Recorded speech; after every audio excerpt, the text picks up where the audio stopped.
Welcome back, my fellow peanuts, and welcome to anyone who is new to this channel or to this podcast. Now, this podcast covers true crime cases that may not be suitable for young listeners. Listener and viewer discretion is advised.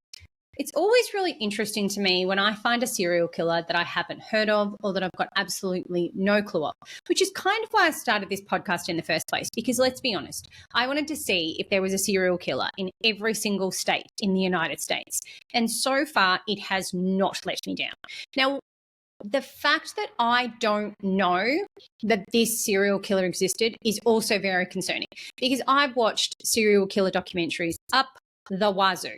So for me to not be aware, or maybe I just know more of the mainstream guys, but at the same time, if I'm watching Oxygen or it's called High You in Australia, I do get to find out about other serial killers. So that's always a bit of an interesting thing for me. Also, fun fact for the day, I did film this podcast already, but there was no audio, and you miss out on seeing a Miss Charlie Bob in that chair the whole time. However, you may see a kitty cat make an appearance, and you may see my husband make an appearance down those stairs. So just say hi to Glenn in the comments. Okay, so I do love the good research that happens when I have no idea of who the serial killer is, though.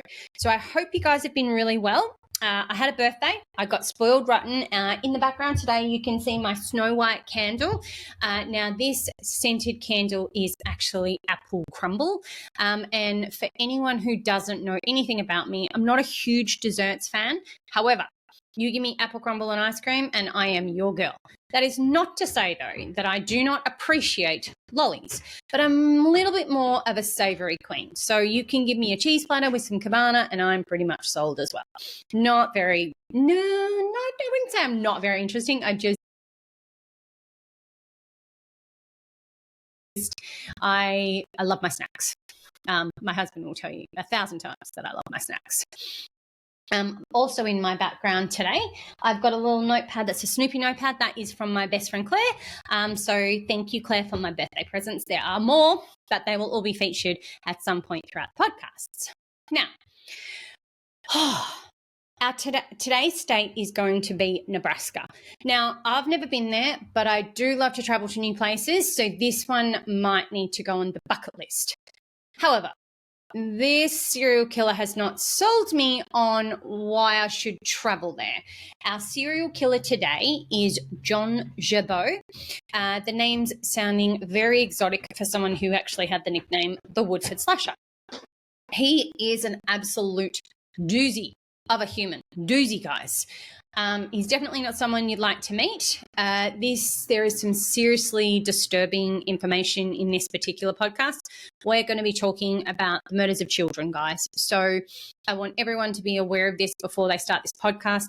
If you're not interested in hearing about that, I suggest you turn it off or you watch another one of my episodes, just because it's not really worth it for you. So we're going to start where we always start, at the beginning. So I hope you guys are all strapped in. We're in for a bumpy ride. Now, I'm going to quote an article as I think it really resonates in particular with this episode. I apologize. My husband just went out the front door and I can see my kitty cat is very close to the front door. So I was just making sure he wasn't getting out. Now, John Joubert never stood out to many who knew him. He was perceived as quiet, intelligent, and a nerdy youth with the few friends that he had. The contrast between how John appeared and what he was actually like doesn't surprise experts who have studied serial killers. They are not the Charles Manson types who people get scared of when they see them on the street. So that was in particular from a profile specialist at FBI's Criminal Behavioral Science Unit in Quantico. They are the type of people who blend in and don't draw attention to themselves. Now, we have seen this on other podcasts, guys. So we have seen this with Jeffrey Dahmer. We've almost seen this with John Wayne Gacy as well. He appeared really normal. Ted Bundy's always a really good one. I think it's the ones that you don't sort of look at twice that you really need to be a little bit more weary of. I mean, That's without saying, right? So John Joubert is born on July 2nd in 1963 in Lawrence, Massachusetts. He's the first child of Joseph and Beverly. He had a sister, Jane, who was born just 2 years later, and she would end up becoming a police officer, in contrast to her brother, who became a serial killer. So John could read by the age of 3 and was borrowing books by the age of 5 from the library. He had an IQ of 123. That falls into what's known as the superior range. While his parents managed a family restaurant, he attended school and he served as an altar boy at the school. He had a childhood friend by the name of Brian. They were often bullied together just due to their smallish nature and being quite shy. But he certainly didn't show any real signs of wanting to get revenge on his bullies. However, according to 3 psychiatrist reports from 1984 after his arrest, this is really about the time where his disturbing fantasies began. So in 1969, when he was 6 years old, his parents were divorced. This was a contentious divorce. It was horrible. He wasn't allowed to visit his father, which led to a lot of resentment towards his mum. His high school band teacher would note that his mum actually did seem quite controlling. He struggled to fit in with other children. He often felt very isolated. Despite being near where his father actually lived, he couldn't see him, and that would increase his frustration. His mum enforced a lot of strict rules and controlled many aspects of his life. Now, I'm going to play devil's advocate on this one, okay, a little bit, because every parent really puts in strict rules and controls to look after the safety of their children. My concern is, did she actually stop him from seeing his father because he was dangerous or he was violent or something like that? Or was it just because of pure revenge? I've divorced you, so you don't get to see your children. We'll never really know because it's not in too many of the articles of why exactly that was done, but it was. So in 1974, so 5 years after the divorce, she and her 2 kids, so John and Jane, moved to Portland, Maine. He had asked at this time to actually go live with his father, but his mum obviously didn't want to hear a bar of it. He remained really unhappy, and he was picked on and even more isolated. His fantasies began taking a little bit of a dangerous turn. He would actually spend a lot more time with his babysitter than his mum, and this would lead to fantasies of possibly killing his babysitter and eating her. Not exactly what you'd be calling what a normal child would be experiencing at that age. He would turn inward and entertain himself by developing much more violent tendencies. Now, to cope with all of these feelings, he's becoming a little bit more involved in other activities. So he's trying to be a little bit normal. He would end up joining the marching band, he would run on the school track team, and he would even join the Cub Scouts, which you've actually seen a picture of that earlier in this podcast. Now, during this period, his sadistic and homicidal sort of tendencies and fantasies, they really kicked it up a notch. He began imagining scenarios where he would murder complete and utter strangers on the streets or restrain and gag them. Now, he mentioned that he was getting sexual pleasure from the despair of the victims, and that's actually what led to him murdering people later. At the age of 12, he began delivering newspapers in his neighbourhood. Now, this is a job he actually kept till he was 17 years old, and it helped him, and he also had summer jobs as well, that actually helped him pay for his tuition to Cheverus High School, which is in Portland, and it's an all-boys Catholic secondary school. He spent a lot of time alone, though. So he would sit in his room, he'd listen to his stereo, he'd build model aeroplanes. He sort of didn't date at this time. Now, some of the psychiatrist reports that I've sort of read and some of the articles, this is where they say that he possibly did know that he was gay, and this is where his hate for his mum would almost turn inward because he didn't like who he was. So he was trying to kill parts of himself. It's all sort of really interesting when it gets down to that kind of information, because that's where I'm like, oh, I can actually understand that, and I can sort of, when you hate a piece of part of yourself. So I sort of get where some of that underlying issue would come from. But he would, in high school, he'd take some honour courses. He did really well in English and history. He maintained a 2.75 grade point average, and he did participate in sports. However, during this time, he was really, really bullied. He was one of the smallest members of his class. I think I read on his mugshot that he only ended up being 5'6". So one of his schoolmates actually made a comment and said it must have been a painful experience for him to go to school every day. So it just really escalated during the high school years. It wouldn't be until years later, but police would actually identify him as the attacker in the neighbourhood when he delivered his newspapers. So we're going to go through those particulars now. Now, in December in 1979, 6-year-old Sarah Canty, she dropped a football outside her house at Oakdale and in one of the streets nearby. As she bent down to pick it up, a young man on a bicycle actually rode up behind her and stabbed her in the back with either a pencil or a screwdriver. They were never really sure which instrument it actually was. But according to the police reports, straight afterwards, he rode away. Now, Sarah would then run into her house, and beneath her jacket and shirt and undershirt, she would have a 1/4-inch puncture wound. Imagine being a 6-year-old little girl. You would be absolutely terrified. You would have absolutely no idea what's going on. So that's just disgusting. Now, in January 1980, by the way, guys, he's not even 18 yet. We've got Vicky Goff, a 27-year-old woman, was attacked while she's walking. Now, she greeted a young man who then covered her mouth and actually stabbed her in the side. She would end up falling. She'd stood up. She would fall. She would fall and she would yell at the attacker, and he would immediately flee the scene. Now, I'm thinking that scared him because she actually fought back a little bit. Now, she realized she actually had been stabbed and underwent surgery for a punctured kidney. That's actually quite dangerous, guys. So 2 months after she was stabbed in March, a 3rd grade student by the name of Michael Witham, he's attacked by a young man on a 10-speed bicycle.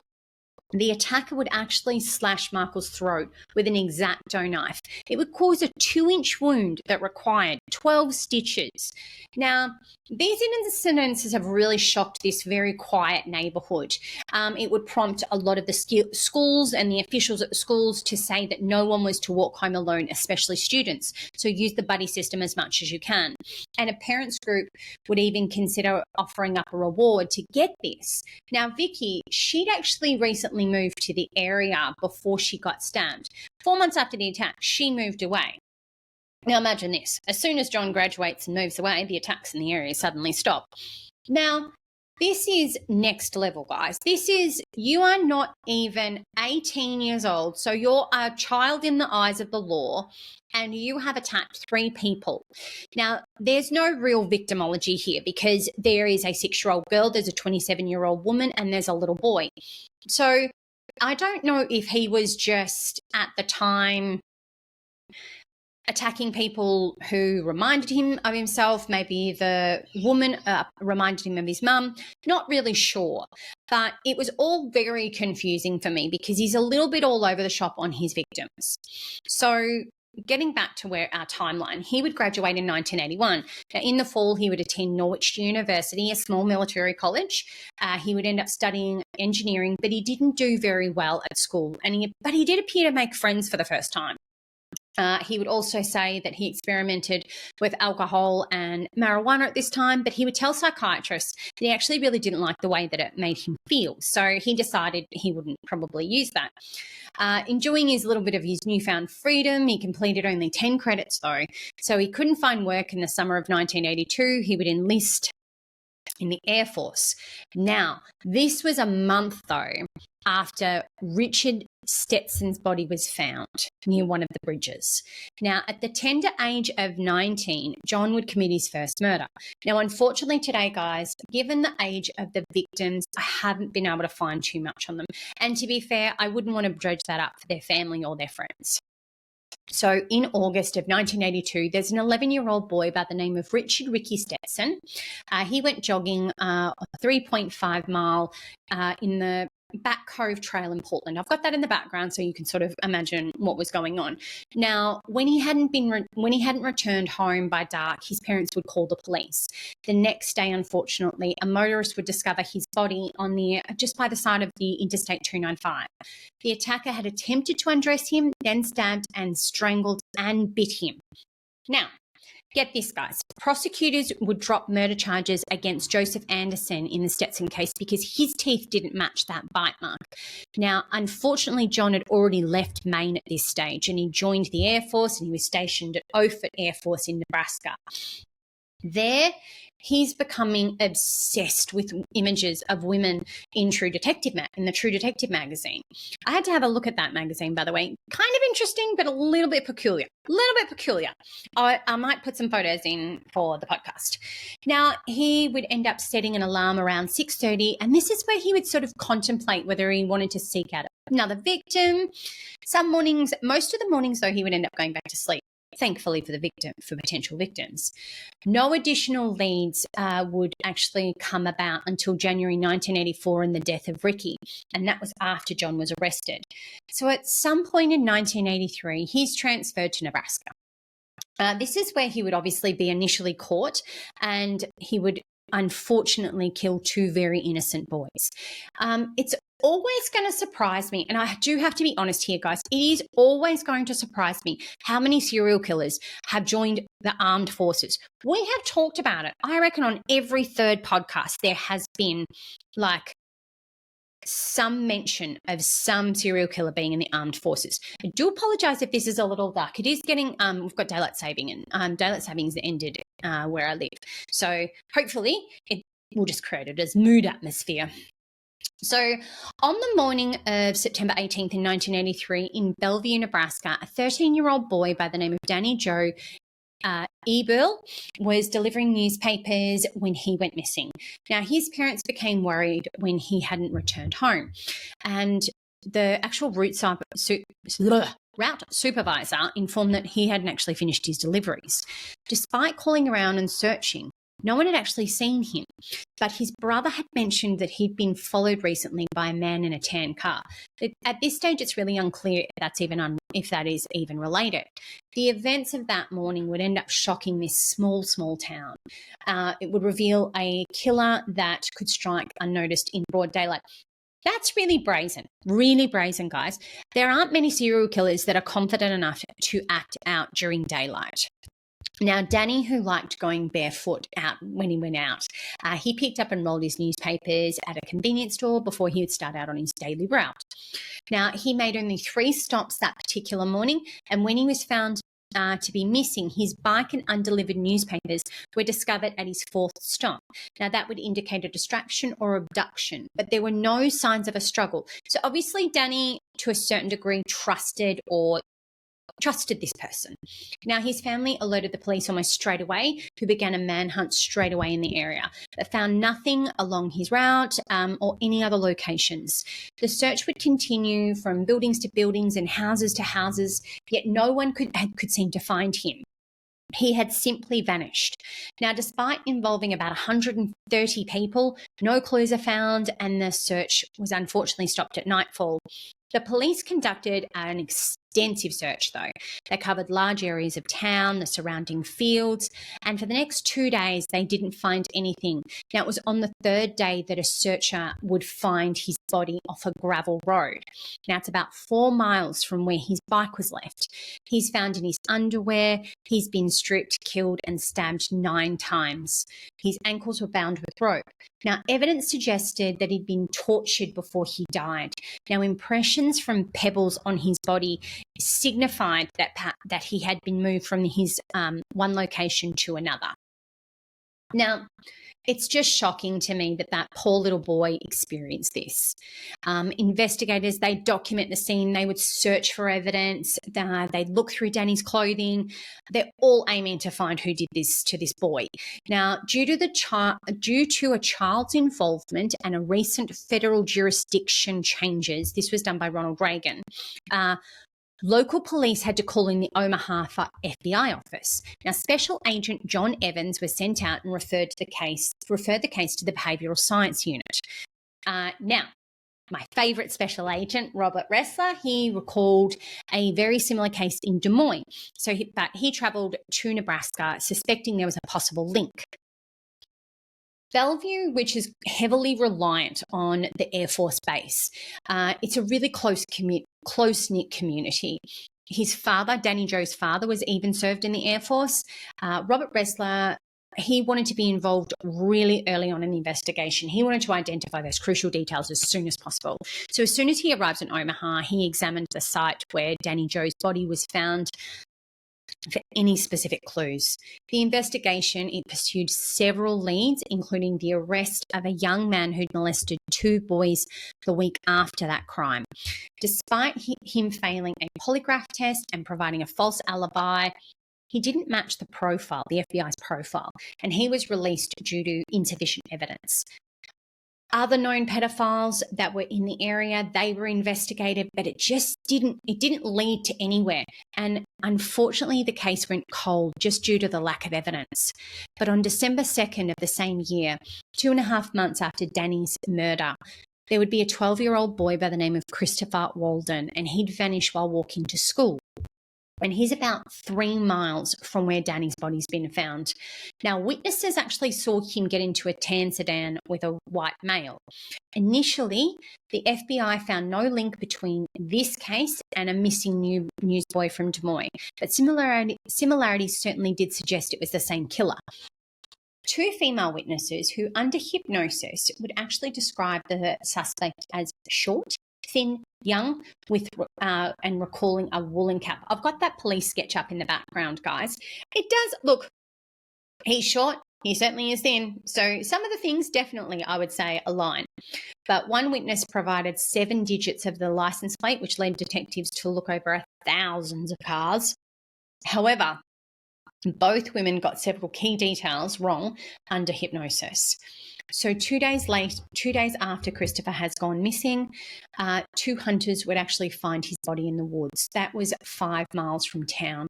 Now, he was only in his underwear. He'd been repeatedly stabbed, and his throat was cut so deeply that it almost decapitated him.